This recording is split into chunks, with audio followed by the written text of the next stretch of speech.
Saudaraku sekalian yang kekasih,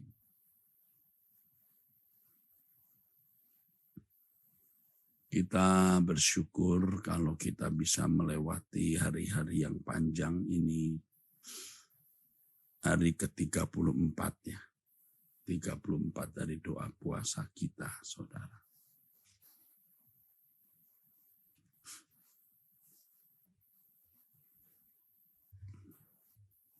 Saya berharap saudara-saudara bisa semakin mengalami dan menghayati Elohim Yahweh, Allah semesta alam, Allah Abraham, Ishak, dan Yakub, Allahnya Musa, saudaraku. Saya berharap saudara-saudara sekalian bisa lebih menghayati dan memiliki kegentaran terhadap Allah yang hidup. Ternyata menghayati keberadaan Allah itu tidak sederhana, saudaraku. Tidak bisa kita pelajari hanya duduk di bangku sekolah tinggi teologi atau seminari. Tidak cukup hanya menjadi orang Kristen selama bertahun-tahun. Tetapi harus memiliki kerinduan yang kuat untuk bersentuhan dengan Dia. Tentu dimulai dari kesediaan kita untuk belajar kebenaran firman, mengakui bahwa alam semesta ini diciptakan oleh Allah semesta alam. Bagi kita, Allah kita adalah Yahweh. Allah Yahweh atau Elohim Yahweh atau Bapa Yahweh yang mengutus putranya Tuhan kita Yesus Kristus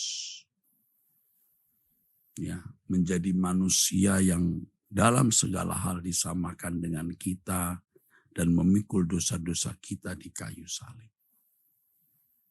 Dialah Allah yang hidup.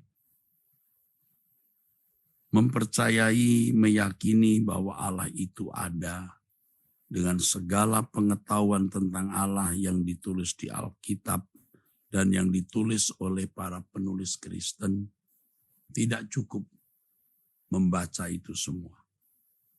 Harus membaca, itu mutlak, tapi tidak cukup. Sebab kita harus mencari Dia, menemui Dia. Menemui Allah. Kita harus berani investasikan waktu berjam-jam, berhari, berminggu, berbulan-bulan di hadapan Tuhan. Saya ingat waktu saya masih mahasiswa, saudaraku. Saya 3 jam, bisa 3 jam setengah, tiap hari berdoa. Ya tentu ada kosongnya, ada lowongnya. Tetapi biasanya 1 jam pagi, 1 jam setengah siang hari. Sementara orang tidur, saya berdoa malam hari. Setelah usai orang belajar malam di asrama, saya diam-diam turun di lantai dasar. Padahal lantai dasar itu juga dikenal angker sebenarnya. Jadi saya setengah takut sebenarnya. Saya sebenarnya setengah takut juga, saudara. Ya. Tetapi saya tidak ada pilihan lain. Di lantai dasar, di belakang kantor ada ruangan panjang, tempat Gereja Betel Indonesia Petamburan waktu itu menyimpan kursi-kursi sekolah minggunya, bangku-bangku sekolah minggunya. Saya berlutut di situ. Saya takut 2 hal. Yang pertama ada genderuwo atau apa. Yang kedua saya takut tikus, saudara. Di situ banyak tikus juga atau ada tikus. Tapi saya memaksa doa di situ, saudara. Itu pun sekarang saya masih harus belajar terus menghayati Allah yang hidup.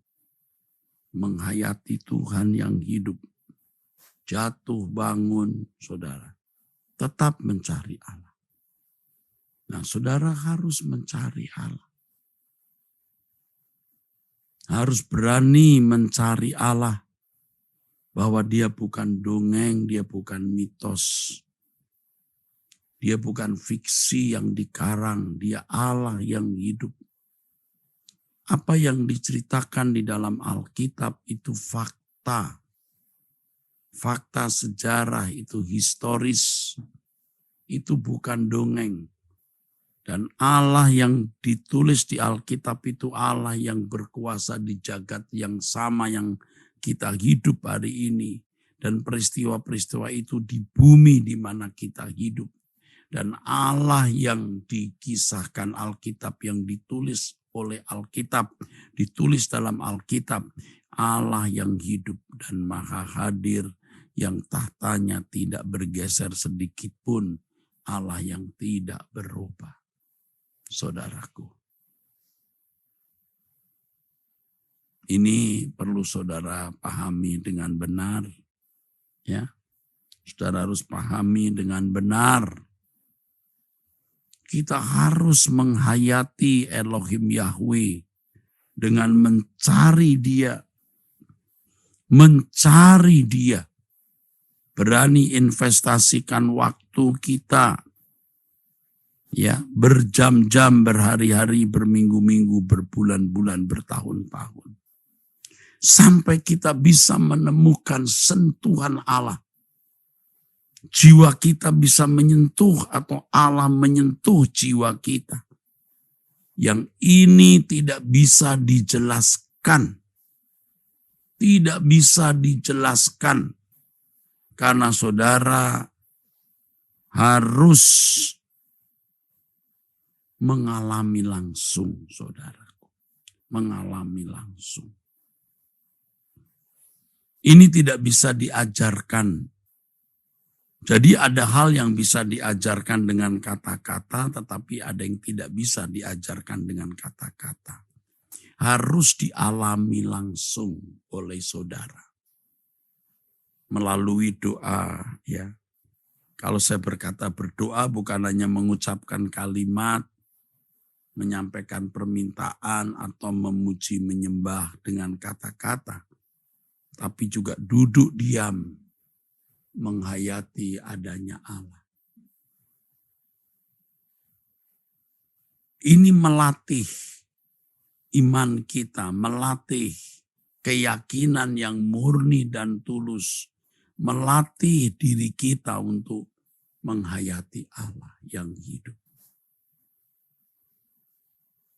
Dan ini lebih efektif kalau saudara lakukan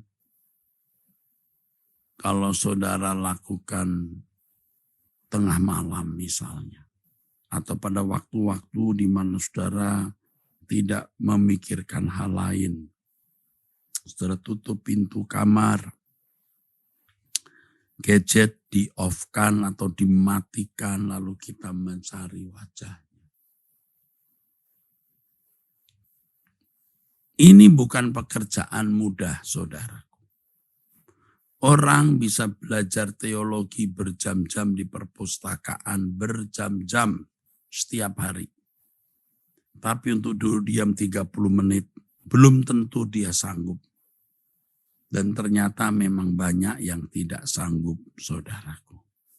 Tetapi saudara harus belajar sampai sanggup duduk diam mencari wajah Tuhan. Duduk diam mencari wajah Tuhan. Nah, biasanya orang kalau lagi kepepet, sangat kepepet, benar-benar kepepet, baru mencari wajah Tuhan. Itu pun hanya karena derai air mata, ratapan, tangisan. Ya. Dia pada dasarnya tidak membutuhkan Tuhan, dia membutuhkan jalan keluar dari persoalannya. Orang-orang seperti ini sulit, ya saudara, menghormati Tuhan.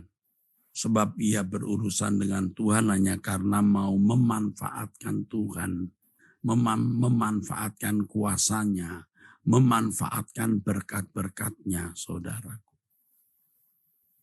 Orang seperti ini tidak layak masuk kerajaan surga, saudara. Memang dia tidak ke dukun atau dia tidak pergi ke kuasa lain. Tapi mencari Tuhan pun dengan sikap hati yang salah. Kalau itu dilakukan oleh orang Kristen baru, tidak salah. Tuhan maklum, Tuhan toleransi, mentolerir saudara.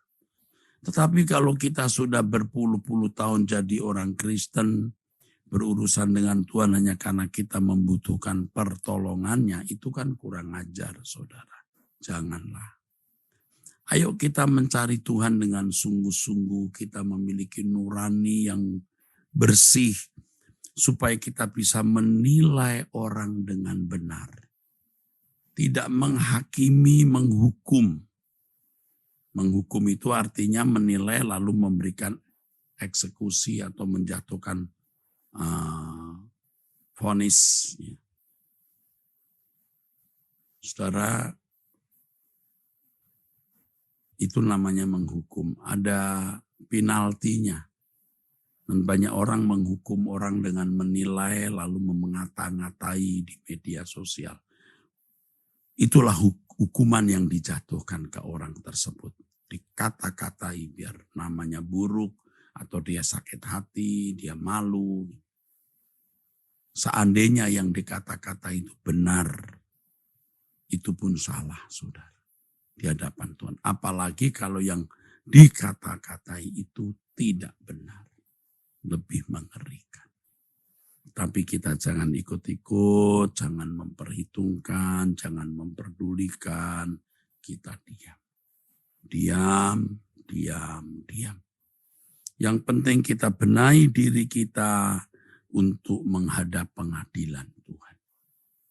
Nah, kalau kita menghayati Elohim Yahweh, kita akan takut akan Allah. Kita tidak akan berani sembarangan tulis sesuatu di media sosial. Nggak usah tulis sesuatu di media sosial, saudara. Saya khotbah saja sering atau kadang-kadang meleset. Ya makin hari makin sedikit, tetapi ada saja melesetnya. Entah sombong, entah ada kepahitan sekecil apapun, lalu terlontar dalam kata-kata, itu juga tidak boleh. Ya, tidak boleh sama sekali.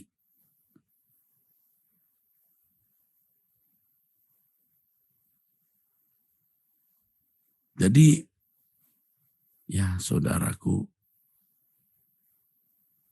kita tidak menulis sesuatu yang kira-kira membuat gaduh di media sosial. Hari-hari kita saja kita masih salah, saudara. Tidak usah hari-hari waktu di meja makan, saudara.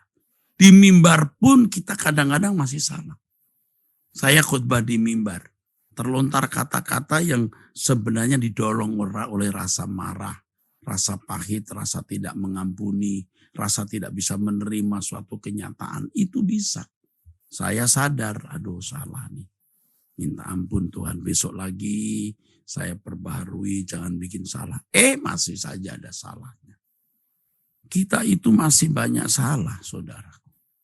Masih saja meleset, saudara.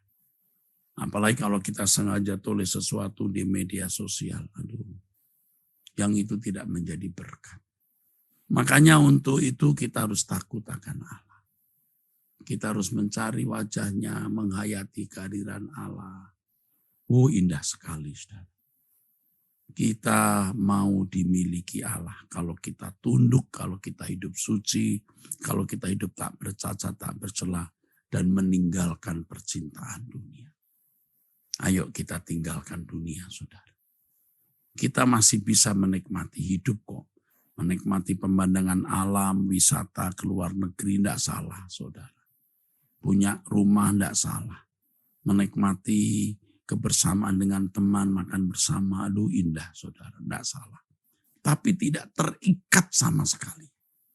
Kita melakukannya bersama dengan Tuhan. Itu yang penting saudara. Ingat kita semua orang-orang berdosa. Jangan menghakimi dan menghukum orang lain. Urusan orang lain dengan tuannya. Ya. Orang lain dengan tuannya. Yang penting kita urus diri kita sendiri ada di hadapan Tuhan. Dan harus ingat bahwa semua kita akan menghadap tata pengadilan Tuhan. Ini harus menggetarkan. Kita mau merendahkan diri di hadapan Tuhan dan mencari wajahnya. Itu yang penting. Baik saudaraku, Ini hari ke-34 ya puasa kita, luar biasa, indah sekali. Tuhan memberkati saudara, angkat tanganmu. Diberkatilah saudara yang mengangkat tangan, berkat dari Elohim Yahweh turun atasmu, dalam nama Tuhan Yesus Kristus. Amin.